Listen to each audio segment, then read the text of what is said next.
Let's switch it to portrait. Lock the exposure.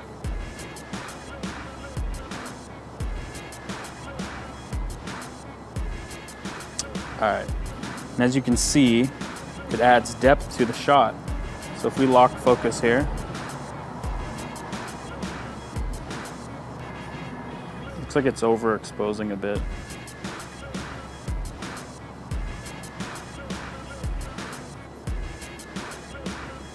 Yeah, keep your arm up like that. Nice. I'm gonna try and get you off the frame a little bit. Cool thing is the app actually saves the original image as well as the affected image, so you can have both options. Can you stand out like this way a little bit more? Like off the wall a bit? Yeah. Nice. So now it's telling me to move closer because you're too far away. So we have to move up until it likes it. It likes it there. Do both hands up this time, like up on your, yeah. Nice. So this next shot I thought was pretty cool because you can actually see the 3D depth map working because it only blurred out the right hand side.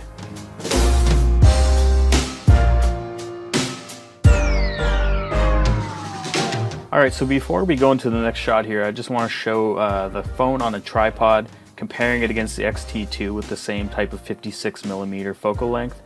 And obviously there's a lot more background compression on the Fuji, but the iPhone does a pretty decent job of blurring out the background, to be honest. So what I want to show here is me taking a shot with the Fuji X-T2 and then switching out for the iPhone. And you'll see I have to move ahead quite a bit to get the exact same field of view as the Fuji X-T2. The iPhone supposedly has a 56mm lens, and I'm using a 56mm lens on the Fuji, but obviously they don't have the same exact field of view. And aside from the Fuji being a lot more sharper than the iPhone does a decent job at emulating a blurred background, but you can see on the Fuji here how much more compressed the background is if I switch to it right here. But yeah, not bad. So this shot right here I thought was a really good example. It gave some nice depth, and I was worried that it was going to cut her hand off, and it actually didn't. It did a really good job. So I wanted to try sort of a lower light environment in a Starbucks. Obviously it's not super dark, but it's got lower ambient light, so I just wanted to see how well it would be able to differentiate her from the background. And it did a decent job, not amazing.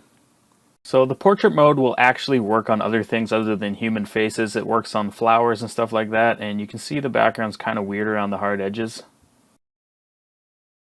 So just understand that this is the beta. There's going to be things that need fixing, but obviously autofocus speed isn't very good on this mode. You definitely need the person to be standing still in order for it to work. And in this shot here, watch the hair on the left hand side here, how it just kind of does a really bad cutout job. And it looks pretty bad. I don't know if this can be something that can be improved or what, because that's actually pretty tough if you were to try and Photoshop that. Another thing is image quality. This is just a regular shot but in portrait mode, and you can see that it's kind of blurry compared to the RAW taken off the phone.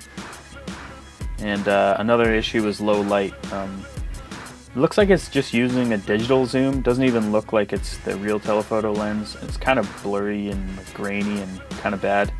And then that single camera around the back.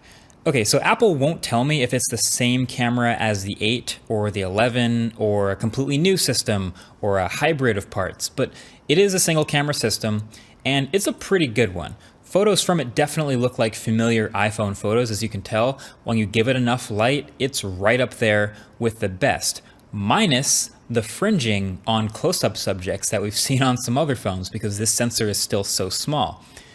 When you get into less favorable lighting, things get a bit grainy, and when you get to dark, there is no night mode at all. I actually figured they might be able to pull off night mode with the A13 chip here, but I guess not. Either way, I'm looking at this camera as overall way above average for this price. Selfies are also pretty good. I'm sticking with it. I'm actually testing selfie cameras and phones. Again, I couldn't tell you if this is the same selfie camera as iPhone 8, but it looks about as good. And then with video, 4K 30 video from this camera is the best on any phone at this price. Easy, hands down. And that's important. People take a lot of videos of pets, of kids, of events. So this is great. You don't need 8K video or any fancy features or modes. You just need rock solid, stable, good focus, and good detail, and this one's a winner. So this first setup is actually in this studio that we're shooting in right now, and we decided to put it through its paces in low light. Obviously most smartphone cameras don't do well in low light, and this is no exception. It was able to recognize her in certain scenarios to give that depth, which is nice, but once again I wouldn't really use any of these shots in my own personal portfolio. Apple recommends a lot of light, to be fair. We were just testing it, and it even gives you a little warning if it doesn't think you have enough light for a good result. Yeah, it gives you a warning not only on the low light, but also the distance. So, you know, I did test all these different scenarios in a way that kind of pushes the limits to see how far it can go. Of course. And then in the next couple shots, we decided to pump in a lot of natural light and kind of see how it did in a typical indoor shot. I was able to get the desired effect a lot more reliably. It was able to focus on her and give the separation even at a little bit further distances. One of Apple's tips was that the closer the subject is to the background, the less blur you're gonna get. So in this, it doesn't blur the background that much. Is that because it's right behind her? That and also the distance I am from her. You know, I did test a little further back, and I was able to achieve the effect, you know, up to like 12 feet. Okay. But once again, I mean, it's not pronounced. It's probably not what you would use this mode for anyway. Yeah, this is pretty solid. Another test I had was to come in real close to the subject. I typically wouldn't do this, but what I didn't realize until I got it in post was that it's actually blurring everything but the face. Mm-hmm. You can especially see it blurred her forehead and her hairline, but the natural fall off you should see along her right eye, you're not seeing that at all. This eye's closer, so it should be slightly more in focus than this one. Yeah, and you should see a nice, you know, roll off, and we saw this many times. It seems like it takes the face and just protects it no matter what angle the model was looking at. It might just work better with a straight-on shot where the whole face is in the same plane of focus than with something quite this tilted. It's a striking look. It's just a little different than what you would get from an SLR. True. So the next test is where it really shines. We took it outside into the streets of San Francisco. A lot of these shots, I just like it even without the processing. It's really nice. But when you add in that extra layer of depth, the results are truly stunning. I really love this shot. Oh, that's awesome.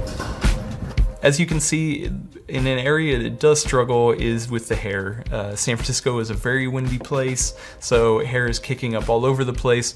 So you get this really jarring effect of it being slightly out of focus to then extremely out of focus. If you weren't looking specifically for that, or if you're in an environment where you keep the hair pretty tame, I still think you can get amazing shots with the right situations. Another interesting thing we noted when I was going through the footage here was that not only does it protect the face, it also seems to blur everything that would technically be in the same plane of focus. So her shirt here, or her hand, and her hair sitting on her shoulder all have a slight blur to it. And even in your review, you kind of noted a picture that you had of your husband where it took the graphic on the front of his shirt and blurred it out. I'm not quite sure why they're doing this. In a picture like this, I don't think it's distracting to have her shirt in focus, so I'm not quite sure why they would pick to do that. What about the background here? If you were shooting this with an SLR, you would probably see a little less blurring in the foreground of the background, and then it would get progressively blurrier as we moved away from her, right? And is this a little more uniform than you would expect to see? Yeah, in a traditional camera lens, obviously you're gonna get that nice gradient of more in focus to less in focus. In here, it seems to be taking everything behind her and just applying the same amount of blur across the board. You're obviously losing the nice analog quality of it, but you're gaining the ability to capture it quickly and share it quickly. So Now thankfully with the SE, you still get access to portrait mode photos, but it'll work pretty much like the iPhone XR. And if you remember that one, it basically took portrait mode photos of people, but not things like pets or inanimate objects. So if I try to take a picture of our girl Cookie over here, try to go to portrait mode, it can see Cookie is the subject, but it says no person detected at the top of the screen, so it's not gonna work out. But if I flip to the front facing camera, I get access to that portrait mode, and I can take a decent shot. Edge detection actually looks pretty good on this. So you can get those nice blurry background shots with the portrait mode using the front facing camera on a person or the rear camera on a person, but not stuff like my beautiful dog Cookie over here, or anything like, I don't know, a Gundam, inanimate objects, that kind of stuff, not gonna work. And just like we're used to with iPhones, the camera quality is absolutely there. Now, even when we had the iPhone 8, we were all very impressed with the camera, but with that new A13 Bionic, you're able to get some really dope shots with a lot of detail. Like you can see some of these pictures that I took with like just the sneakers. You zoom in on that and you're gonna get a lot of nice detail there. The colors look good. I got some amazing photos of Cookie, and it doesn't just stop there. You also get great video quality at 4K. You can even get 4K 60 frames per second, which for a lot of people that doesn't mean much, but for those who want to use this phone to do a little bit more, some creative work or something, you'll be able to pull that off. And when you think about the fact that this phone is just $400, you're probably looking at one of the best cameras on a smartphone in this price range, because usually when there's those mid-tier phones, you got to give up a little something, and cameras usually are the first thing to go. But that's not what we're seeing here. Now, the camera on the iPhone 7 is new too. You can see the different housing. There's a new sensor and new glass. And you might remember from the Smartphone Awards, this camera is already one of the best. It takes great photos and great 4K videos. I think it might get the title of best low-light photo camera back. It was kind of close with Samsung, but the image processing from Apple has always been excellent. Autofocus is also extremely fast, and daytime photos look pretty damn good too, but it's by far the best video camera in any smartphone. I'll tell you that right now. I'll link below the video I shot entirely on this camera. But seriously, the 4K video from this sensor with the optical image stabilization and the big wide open aperture, honestly, sometimes you can't tell the difference from like a real dedicated mirrorless camera's footage. It's that good. Get a little depth of field going. I mean, it's awesome. Everything's there. Now, the iPhone 7 Plus has a second camera lens, as you already saw in my daily driver video, one regular camera, same as the smaller phone, and one telephoto lens at twice the focal length for that 2x optical zoom. And it's really interesting the way it works, but I think it turned out to be one of Apple's coolest products of 2016 last year.